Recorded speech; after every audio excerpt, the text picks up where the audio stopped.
Decaying European countries with, quote, weak leaders, and the EU should be abolished. Some of the slurs coming from across the pond from one of the EU's dearest allies. We'll read between the lines on Brussels, My Love, the podcast with me, Maeve McMahon. For this episode, I'm thrilled to be joined here in our studio by three excellent voices to unpack all of this. Ricardo Borges de Castro, Senior Advisor with the European Policy Centre. Welcome. Thank you. Thank you for having me. Teresa Küchler, Swedish correspondent with Svenska Dagbladet. Welcome. Hello. And Teona Lavrelashvili, Research Associate at the Wilfried Martens Centre for European Studies and President of the College of Europe Alumni. Welcome. Thank you. So the clock is ticking to Christmas, but it doesn't really feel very festive around here. We have a European quarter around us here, which is under construction, getting uglier by the day. And we have gloomy news by the day as well, and an intense news schedule. How do you guys feel about it? I think it's often we still say that we are surprised by what is happening, but indeed, I don't think we should be surprised. I think, the signals have been there. I mean, on the issues that what has struck town was the national security strategy from the US. Yeah. But I think we also need to look, of course, we should pay attention to what's in the strategy, but then also to the broader picture of what is happening in the United States and their positioning regarding the EU in particular, because I think they want a strong Europe, but they want a weak European Union. That's a little bit what you take from between the lines. So I think it has taken time for the city just to react to this. It has taken time. I think Ursula von der Leyen was very cautious and didn't really comment on it. And we saw, of course, President Trump win the Politico's most influential person of the year, or most influential person in Europe, I believe, and also do an interview as well with Politico in Washington and say some really damning things about Europe, that it was decaying and again run by weak leaders. Teresa, what's your take on all this? Listen, I thought it was interesting, the formulations, the sentences he uses. It's very clear that he has a whisperer somewhere, because it's not normal that Donald Trump, who doesn't know anything about the inner workings of the European Union or how it's put together, he's using Brexit terminology. It's a playbook taken straight, it's taken from Nigel Farage's playbook. He says, the European citizens shouldn't be giving money to the Brussels bureaucrats, or that's a very Farage kind of way of expressing himself. Or Orban. Well, funny you mentioned Viktor Orban. And Viktor Orban, it took him until Thursday to take to X to actually express his opinion on this. And he said, this new American national security strategy, the most important and most interesting document for years, he said. Of course. I thought it was the Mario Draghi report. That was the most interesting. But Trump doesn't, I don't think Trump really cares. I think he's trying to put the European Union in a bad light so that he can then, persuade his voters back home. Europe is bad, horrible, blah, blah. And then they're going to maybe be more meanable in terms of his, trade wars against the EU or whatever else he wants to do. But if that's how you treat your besties, how do you treat your enemies, Teona? Well, it's a good question. I think, first, I would like to agree with Ricardo that indeed it's not surprising. But on the other hand, it's what was surprising for me is that this America First strategy was really hardening and systematizing in this document. And now what we see, it's a full doctrine that actually targets the European Union, its institutions, its policies, such as Green Deal, but also how we manage migration, etc. But how to respond? I think that the EU should respond politics with politics, so with a firm statement, but also, it's very important to avoid fragmentation among the EU member states and really, really underline what are the red lines and what are not. So, but I agree also with you when you said about that there is a whispering from Hungary, but also we see that a number of far-right parties, but also Eurosceptics will be very much encouraged to continue this. But he needs to be careful with who he considers his friends, though, because that would not fly with Giorgia Meloni in Italy, for instance, who he has said before that he likes or is some kind of kinship with, or the French are not Eurosceptic. They can be, anti-migration or anti-this or that, and they agree with Trump on certain things. Yes, but in France, then we are waiting for the elections and things don't. But not even Marine Le Pen wants to leave the EU. She wants to leave the euro, but that's yeah. But I think indeed Giorgia Meloni is probably the only EU leader that President Trump would take seriously.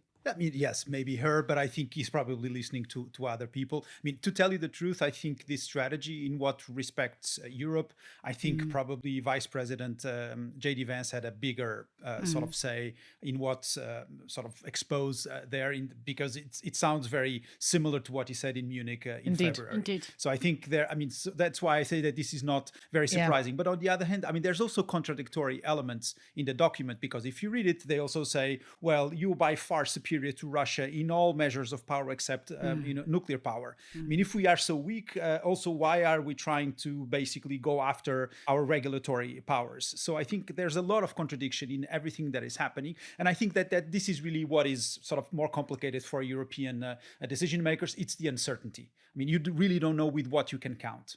Indeed. And I had the opportunity to speak to the US ambassador to the European Union, that's Andrew Puzder, this week. And I told him that here in Brussels, we were absolutely shocked about this document and it wasn't good for the transatlantic tie. Take a listen to how he justified the document. The coverage of the national security strategy, when I read it, I thought, this thing's going to be terrible. I went and read it, and it's really not that bad. The section on Europe is titled A Proposal for European Greatness. It's not called We Don't Like Europe, we want Europe to go away. And if you read down a little bit, it says that Europe is, I think I'm going to get the quote right, Europe is strategically and culturally vital to the United States. You read a little further, it says our transatlantic trade relationship, which is the largest trade relationship in the world, is a pillar of the global economy and of American prosperity. Teresa, reaction to that? I thought this was interesting how the strategy document talks about trade, but like in a small sentence at the back. So Trump talks about, the Europeans are erasing themselves and, foreign cultures and horrible, bad, and it rings of the replacement theory. And then at the very back of that, he said, and therefore you must accept US produce and services. Like basically he wants to put in his little trade talks in a semi-sentence at the very back of this kind of, let's disqualify the Europeans first and then tell them to take our trade kind of. Yeah.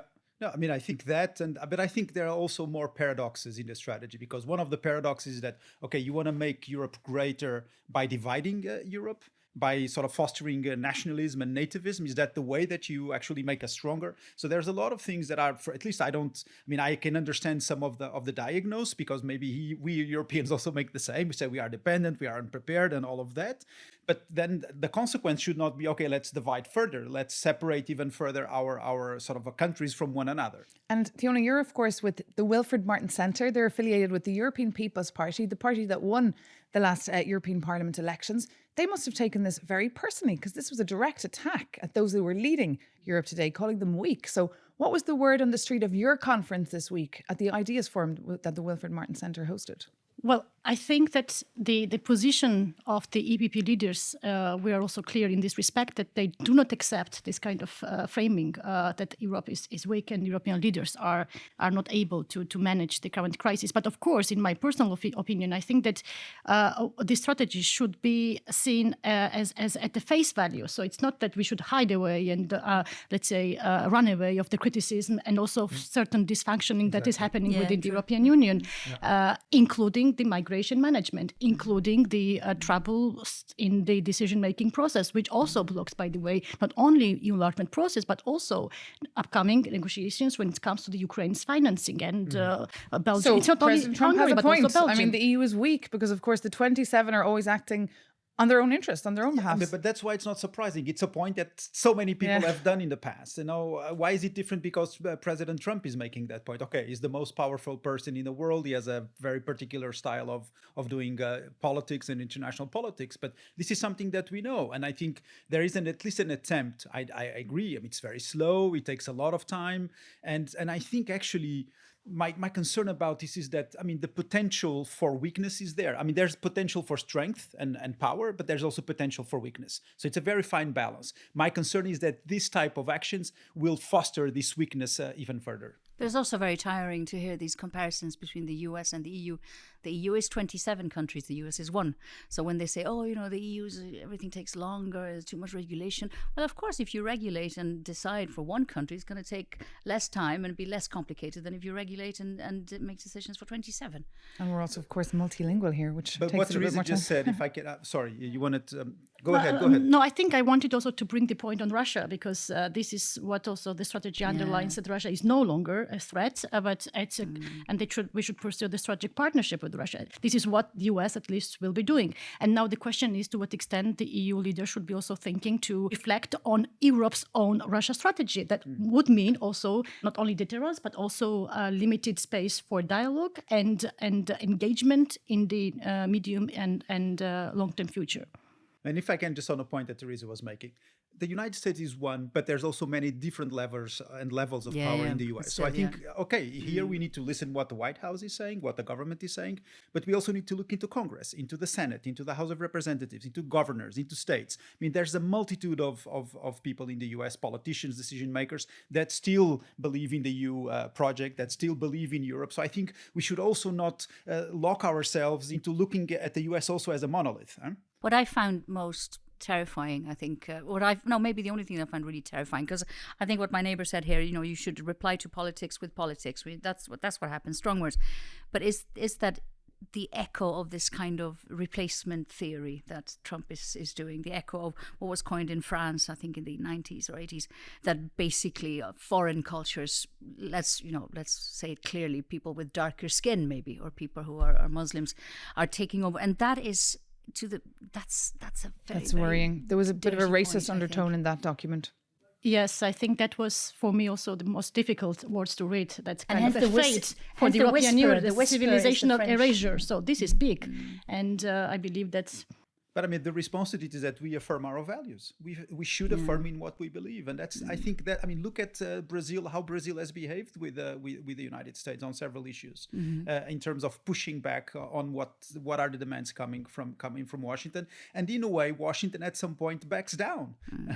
So I think it's. I think we also. I mean, this is a learning process. Yes, and I Ricardo. think, but the problem here, I would say, is that within the EU, then you have that divergence how to promote these values, right? So naturally, of course, and it's a difficult task. So, but I agree that value-driven EU is the way forward. But we have to acknowledge which values also, as well. Yeah. Yes, yes. And I mean, we saw, of course, earlier this week on Monday, justice ministers from all across the European Union, they got together here in Brussels to push much hardliner policies when it comes to migration management. So they really are copying, pasting here some of the Trump tactics. But let's move on, because I also wanted to talk about the European Commission's fine on Elon Musk's social media company X, €120 million under, of course, the Digital Services Act, the major new law that regulates online platforms. And this is the first ever enforcement fine under this law. Of course, Elon Musk, you've seen, is absolutely furious. He said he will refuse to pay, but the Commission said they will ensure that they get the money. Ricardo, I don't know how they're going to get. I mean, what I find interesting also in this story is that then they block commission advertising in the platform. That was their reaction. I mean, the fact that the politicians and the president of the commission has an X account, I think that it's totally normal. I mean, debate is happening there. That the commission is actually putting money into the company by advertising, that I question. I mean, do we really need to do that?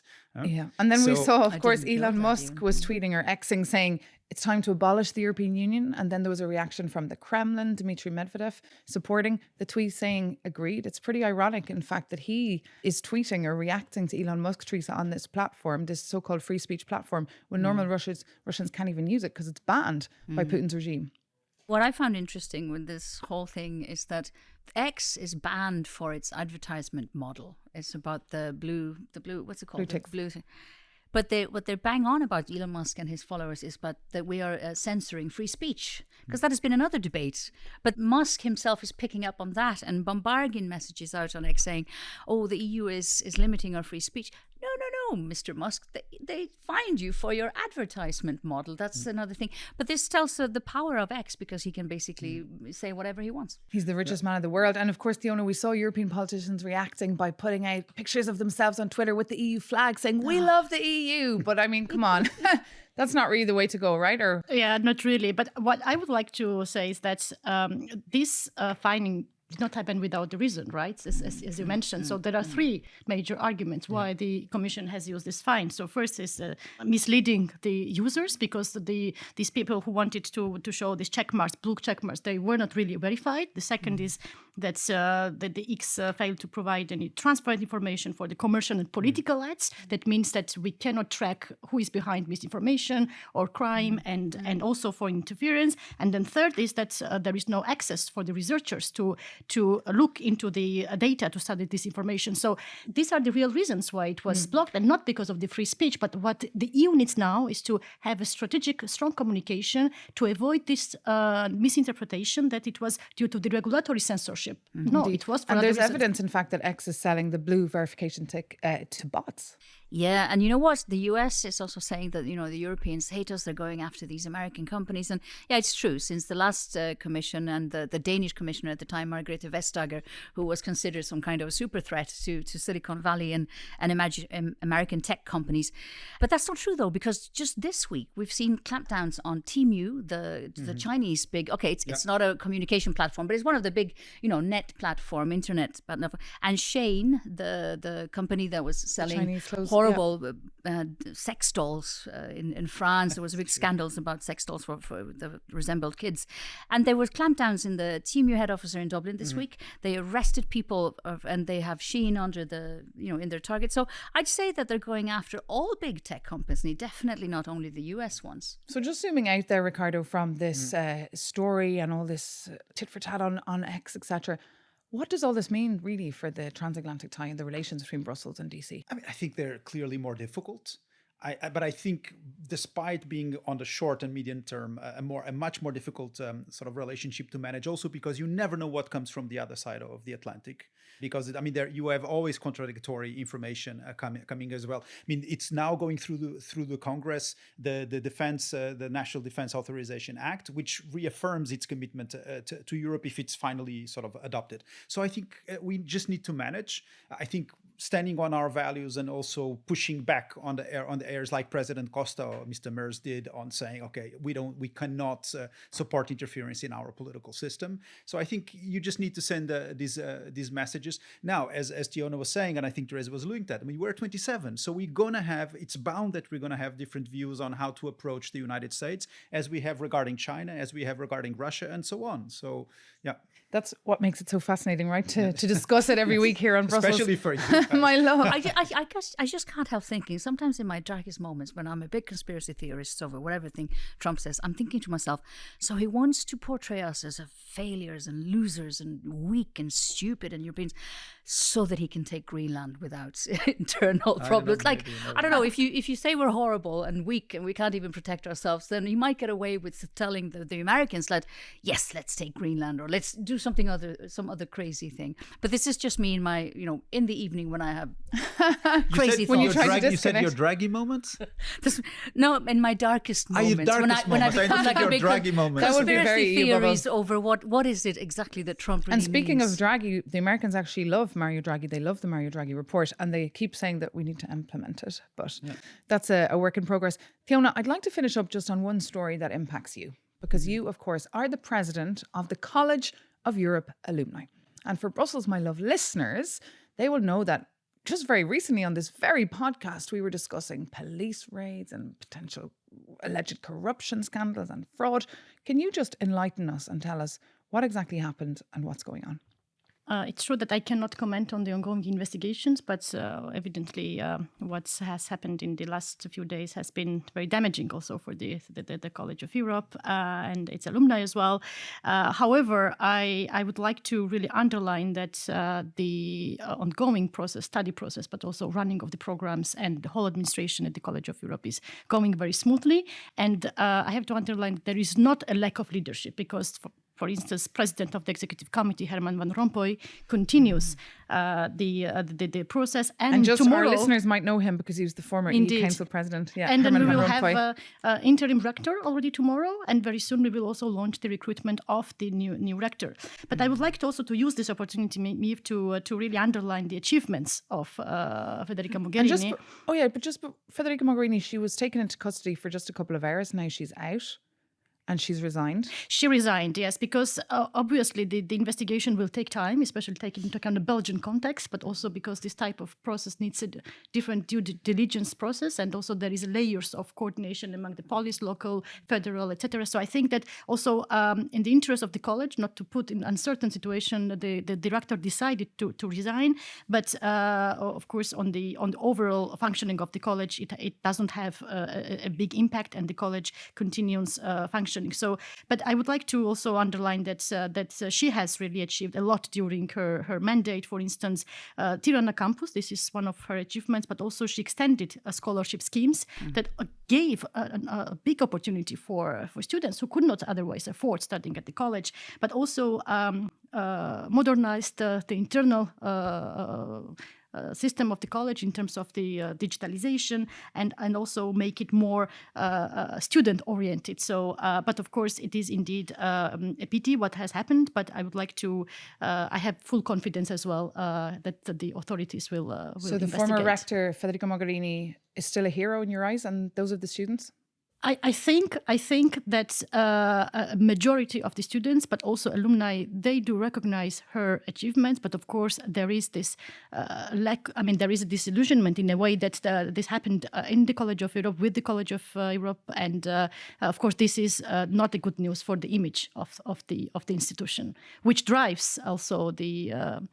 European integration in one way or another, because you know that many of our alumni work in institutions and they are behind, of course, this project of the EU integration. Indeed. Thanks for those clarifications. Any final comment from Teresa or Ricardo there? I think it might a lot of what has happened. I mean, if the allegations are true that the College of Europe, got won some public tender on clear criteria, etc. I think it's a lot of thoughtlessness. I think people like Mogherini and of course her colleague Herman van Rompuy, who's also from the EU circles, etc. They're so used to just calling each other, and they use their little address book, and I think us. And that's not a crime. Being connected is not a crime. But I mean, this is. But you need to be careful, though. We know as journalists that I cannot fraternize and go out and have fun with the politicians I'm supposed to cover. I have had to turn down. Actually, one politician said, "Why can't you and I go to the theatre one day?" And I said, "No, I'm sorry. It sounds lovely." Sounds like a date. Can't. Was that a but proposal? I think Mogherini, she's just, maybe she picked up the phone and called some old friends. Her influence was there. She had them in her phone book. But she didn't realize she can't work. do that. I mean, most political circles work like that in most cities. But she has to keep it clean. For this also, in terms of being fully transparent and declaration of interests, I was a visiting scholar at the College of Europe last year. I still collaborate with the college, and I have many friends there.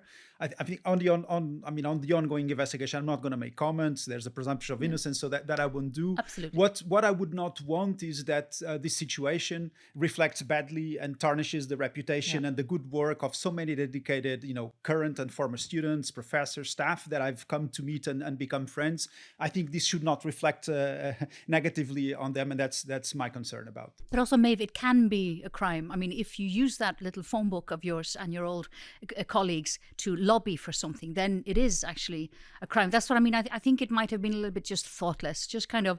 We talk to each other here and there. We run into each other, and The devil, of course, is in the details, and the investigation is ongoing. And we're really grateful there, Teona Lavrelashvili, the president of the College of Europe Alumni, to be here with us today on the podcast and to clarify that for us. So thank you for being with us. And Ricardo Borges de Castro, lovely to have you as well, and your insights with us. And Teresa Küchler, always lovely to have you as well here on the podcast. Thank you as well to all those behind the scenes who helped get us going here on Brussels, My Love. Our sound technicians, Johan Breton and David Prodem. Our Euronews podcast producer, Alita Carnivali. And if you're not already, you can listen to this series on Apple Podcasts, Spotify, or wherever you get your podcasts. You can also find us on euronews.com or Euronews' YouTube channel. And if you like what you hear, do leave us a review and spread the word about Brussels, My Love, the podcast. See you next time.